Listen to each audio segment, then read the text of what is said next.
Chapter 1. The Coming of the Ship, Love, Marriage, Children, and Friendship. The dawn of departure is often intricately masked as a moment of arrival.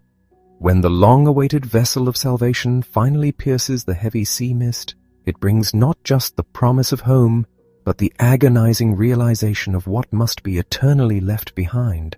A true philosophical journey begins exactly at this threshold of letting go. Almustafa, a man of profound spiritual depth who had become the dawn of his own era, resided quietly within the city of Orphalese for a dozen long years. His eyes had constantly searched the distant horizon for the specific vessel destined to bear him back to the island of his birth. When his ship finally materialized from the morning mist, a powerful wave of elation washed over his spirit, yet it was immediately shadowed by a heavy, profound sorrow. He realized that leaving this city meant tearing away a living fabric of his own soul, for he had scattered fragments of his solitary pain and longing across its streets and hillsides. The people of Orphalese, instantly recognizing the impending finality of his departure, abandoned their fields and daily labor, flocking to the temple square in desperate hope of capturing his final, enduring truths before the ocean claimed him. Almitra, a visionary seeress who had recognized his vast depth from the very beginning, gently approached him. She implored him to unearth the deepest secrets of human existence, prompting him to begin with the most commanding force of all. When asked of love, he declared it to be a raw force of absolute, unavoidable transformation. One must surrender completely to its magnetic pull, even when its concealed blades inflict deep wounds or its gales violently shatter carefully constructed dreams. Love exists fundamentally to elevate and to prune. It nurtures the tenderest, highest branches reaching for the sunlight, while simultaneously violently shaking the roots anchored deep in the earth. It breaks a person down, relentlessly threshing and grinding the human spirit until it is completely pure and pliant, only to bake it in a sacred, divine fire. Love demands absolute vulnerability and gives absolutely nothing but its own pure essence, fiercely refusing to be owned, captured, or possessed by any mortal. This absolute surrender naturally flows into the sacred bond of marriage, which he painted as an eternal, destined unity. Yet he strictly cautioned that any true, lasting union requires vast, breathable spaces of individuality. Partners must consciously stand together much like the magnificent, enduring pillars of a temple, supporting the exact same overarching structure of life, but remaining fundamentally distinct and apart. They are meant to share their joy, their daily bread, and their wine, but must never drink from the exact same cup or lose their unique essence entirely within the other's shadow. This deep reverence for individual destiny and natural autonomy extends directly to children. He revealed the difficult truth that offspring are not possessions to be molded, but rather life's own desperate, beautiful yearning to perpetuate itself into the unknown. They arrive miraculously through their parents, but they do not belong to them. A parent's true role is never to force a child into a mirrored reflection of the past, but to act as a stable, deeply rooted bow that launches these living arrows into a dynamic future, a house of tomorrow that the parents cannot ever visit, even in their wildest dreams. Such profound, selfless connection is beautifully mirrored in true friendship. A genuine friend is the universe's direct answer to our deepest emotional and spiritual needs, a fertile field consciously sown with deep affection and eventually harvested in profound gratitude. In this incredibly sacred bond, spoken words are frequently unnecessary. A friend's quiet silence is deeply and instinctively understood, and their mere presence offers a tranquil, unacclaimed joy. Friendship must never be used as a hollow tool to simply kill time, but must exist as a profound, shared space to truly live, aimed solely at the continuous deepening of the human spirit. Chapter 2. The Physical Realm and the Labor of Love. Transitioning from the invisible, eternal bonds of human connection, the teachings descended gently into the tangible rhythms of daily survival and material existence. When questioned about the true nature of generosity, it was revealed that giving is never accurately measured by the dispensing of heavily guarded possessions, which are merely physical things hoarded out of a fearful, over-prudent anticipation of tomorrow's needs. Authentic generosity demands the courageous offering of one's own self. The earth continuously provides with absolute quiet abundance, and those who give joyfully without mindful calculation of their virtue act as direct breathing channels for the divine spirit. This profound reciprocal exchange with the universe extends directly to the very sustenance of human life. Because humanity must consume the innocent life of the forest and rob the earth to quench its thirst, the act of eating and drinking must be elevated from mere survival to a deeply sacred ritual. Every crushed fruit and slain beast should be consumed with the humbling realization that the consumer and the consumed are bound by the exact same eternal law. Today's hunter will eventually become tomorrow's nourishment for the great tree of heaven. This sacred, unbreakable connection to the physical world is most vividly realized through the act of human labor. Work is frequently misunderstood and unfairly branded as a cursed burden or a miserable affliction, yet it is actually the profound mechanism by which humanity keeps pace with the infinite marching soul of the earth. To engage in labor with deep affection is to weave the very cloth of existence with threads drawn directly from one's own heart, treating every task as if a beloved were the ultimate recipient. Work, in its absolute highest and purest form, is simply love made beautifully visible. Conversely, to work with cold, unfeeling indifference is to bake a bitter, poisoned bread that only partially satisfies a person's spiritual and physical hunger, muffling the ears of humanity to the intricate voices of life. The physical structures we build to shelter ourselves and the garments we weave to cover our skin must also reflect this untamed spiritual vitality. There is a grave danger in allowing houses to become luxurious, heavily guarded tombs driven by a stealthy lust for comfort, a deceptive guest that enters quietly, only to quickly mutate into a ruthless, mocking master that murders the passion of the soul. Our dwellings should never act as heavy, static anchors chaining us in fear, but rather as towering masts guiding us through the vastness of space, never entirely closing us off from the boundless morning mist.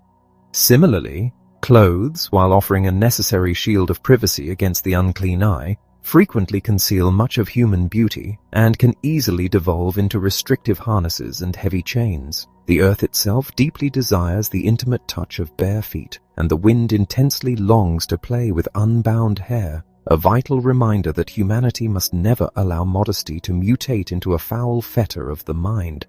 Finally, when individuals gather in the noisy marketplace to trade these precious gifts of the earth and the diverse fruits of human labor, the exchange must always be strictly governed by love and kindly justice. Whether dealing with the hardened toilers of the sea or the ethereal weavers of dreams, the master spirit of commerce demands absolute fairness, ensuring that no individual is ever permitted to leave the transaction with empty hands. Chapter 3. The Inner Compass. Human emotion is not a set of isolated experiences, but a deeply intertwined, inseparable duality. The prophet explained that true joy is merely your sorrow unmasked. The very wellspring that produces bright laughter is frequently filled to the brim with heavy tears. It is a fundamental law of existence that the deeper, agonizing sorrow carves its dark trenches into the fabric of your being, the more profound the capacity for joy you can eventually hold. The cup containing the sweet wine of celebration is the exact same vessel that was hardened in the intense, searing heat of the potter's oven. They are eternal companions. When one sits quietly beside you at the table, the other slumbers deeply upon your bed. We are perpetually suspended like a delicate scale between these two opposing forces, finding absolute stillness and true balance only when we are entirely empty. Within this complex emotional landscape, the human soul frequently becomes a tumultuous battlefield where fierce wars are waged between rational judgment and consuming appetite. To navigate this internal sea, one must understand that reason acts as the stabilizing rudder and passion serves as the vital, driving sails. If either component is shattered, a vessel is doomed to drift aimlessly or burn fiercely to its own tragic destruction.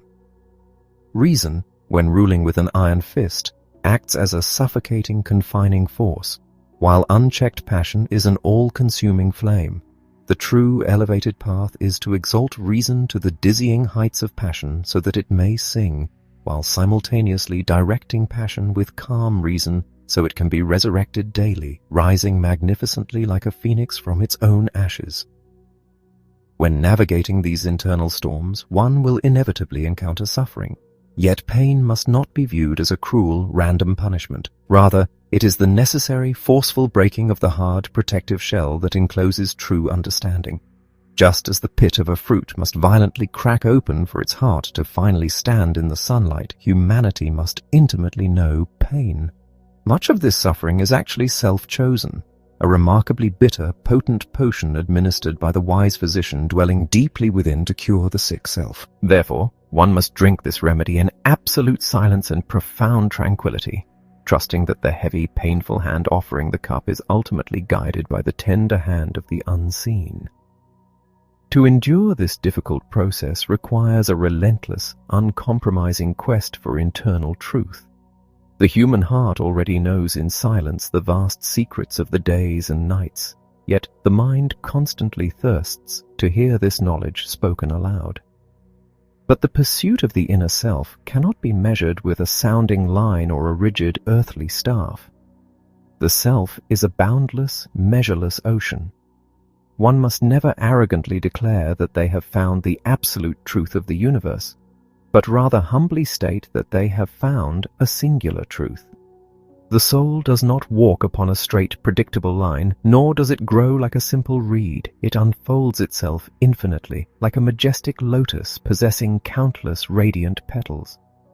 Because the soul is infinite and immeasurable, human attempts to capture its journey through constructed concepts like time are fundamentally flawed. We falsely attempt to adjust our conduct to arbitrary hours and seasons, treating time as a flowing stream that we can simply observe from a stagnant bank. Yet the timeless essence within every person is profoundly aware that yesterday is simply today's fading memory, and tomorrow is merely today's hopeful dream. If one must measure life into distinct seasons, let each season lovingly encircle all the others. This tragic inability to grasp our own infinite nature often leads us to fill the sacred silence with endless hollow words. We talk excessively precisely when we cease to be at absolute peace with our own solitary thoughts. Fearing the stark nakedness revealed by pure aloneness, we desperately seek the distraction of conversation, where true thought, a magnificent bird of open space, is violently forced into a tiny cage of words, allowed to unfold its wings, but entirely forbidden to fly. True, lasting connection requires the invisible voice within the voice to speak directly to the ear of the spirit, preserving the profound truth of the heart long after the physical vessel of the conversation has vanished. Chapter 4. Society, Justice, and the Illusion of Freedom. When the human spirit goes wandering upon the wind, alone and unguarded, it often commits a wrong against others, and therefore against itself. Yet, society often speaks of the wrongdoer as if he were a complete stranger, an alien presence entirely separate from the collective.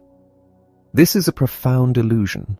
The holy and the righteous cannot rise beyond the highest potential that slumbers within each individual, and similarly, the wicked and the weak cannot fall lower than the lowest depths shared by the entire community. Just as a single leaf cannot turn yellow without the silent, hidden knowledge of the whole tree, the wrongdoer cannot commit his acts without the concealed will of everyone. Humanity walks together like a single procession towards its greater self. People are simultaneously the way and the wayfarers. Therefore, the murdered person is not entirely unaccountable for his own murder, and the robbed is not completely blameless in being robbed.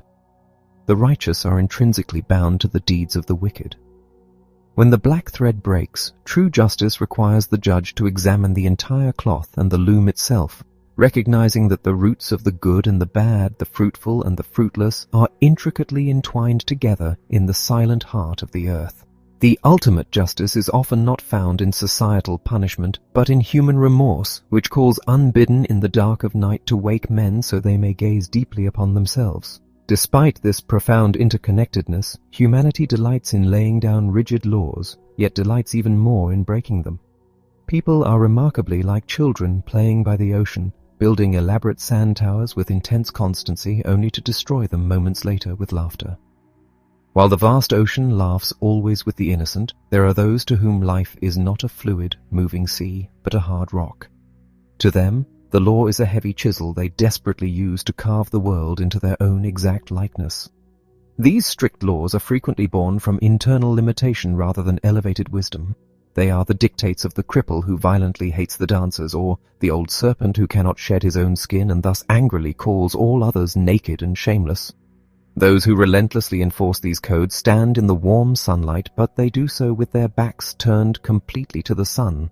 They see only their own dark shadows, and these shadows become their absolute, unyielding laws. But for those who walk boldly facing the sun, no images drawn upon the earth can hold them. No man's rigid law can bind the individual who breaks their yoke upon no man's prison door.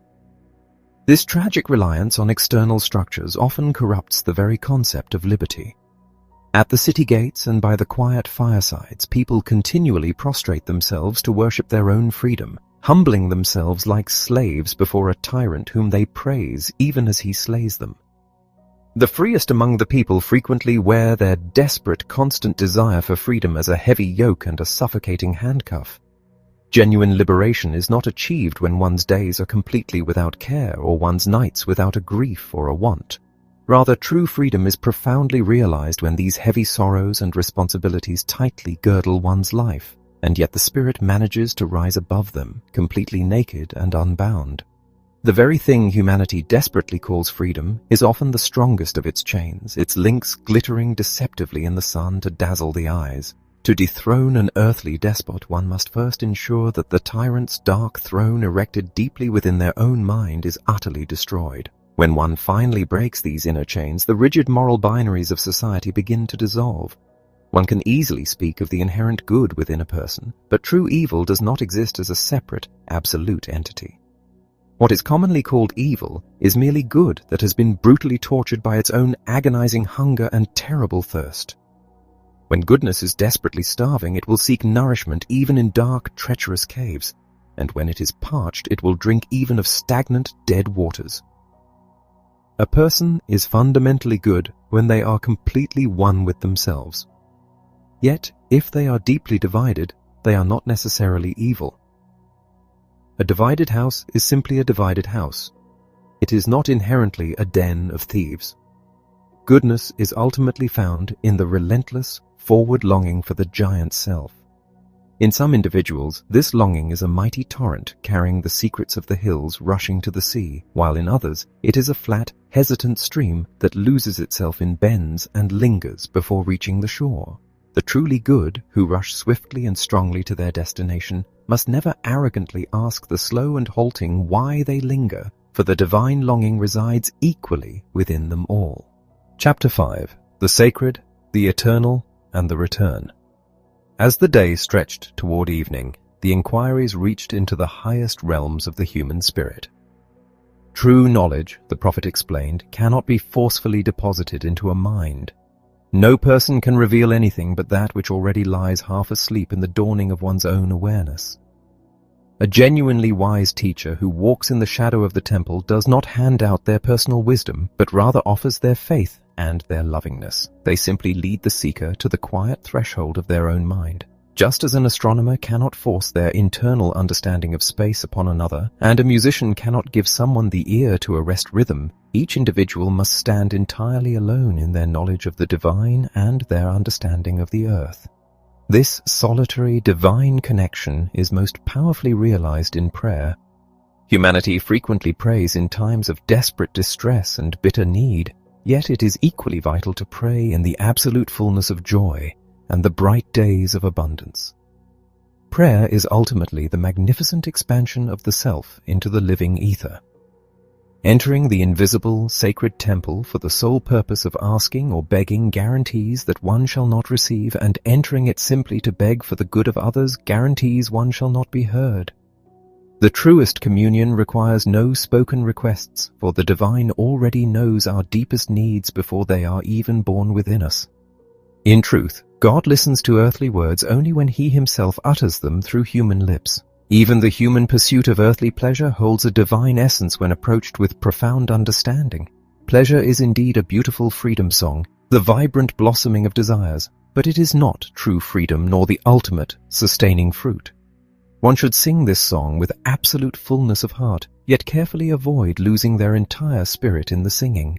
The highest, purest form of pleasure perfectly mirrors the natural world. Just as the bee finds life-giving ecstasy in eagerly gathering honey from the flower experiences equal, joyful ecstasy in yielding its sweetness to the bee. When the soul is elevated by these pure exchanges, it becomes truly capable of recognizing beauty. Beauty is not merely a gentle, shy presence walking among us, nor a terrifying tempest shaking the earth, nor an empty hand stretched forth in unsatisfied need. Instead, it is a pure ecstasy, a heart deeply inflamed and a soul thoroughly enchanted. It is life actively and brilliantly unveiling her most holy face. Ultimately, beauty is eternity quietly gazing at itself in a mirror, and humanity is simultaneously the eternity and the mirror itself. Because of this profound truth, the concept of religion must not be rigidly separated from daily existence. One cannot coldly divide their hours dedicating a specific portion to God and the rest strictly to the body. Daily life in all its chaotic necessity and delight is the actual temple and the true religion. The divine is not a complex riddle to be intellectually solved, but a boundless presence clearly visible smiling in the flowers, walking majestically in the clouds, and playing joyfully with our children. This seamless integration of the divine and the mortal profoundly transforms the human understanding of the end. To uncover the true hidden secret of death, one must seek it deep within the beating heart of life. For life and death are indivisible, existing as one exactly as the river and the sea are one. The human fear of death is nothing more than the temporary physical trembling of a humble shepherd standing before a great king, waiting for a royal hand of honor to be laid upon him. What is it to cease breathing, but to finally free the breath from its restless earthly tides, so it may rise, expand, and seek the divine completely unencumbered? It is only when humanity finally drinks from the silent river of eternity that it shall indeed sing, and only when the dark earth finally claims our physical limbs shall we truly learn to dance. With these final earth-shattering truths spoken, the heavy shadows of evening finally descended upon Orphalese. The prophet humbly acknowledged that he, too, had merely been a listener to the vast spirit speaking through him.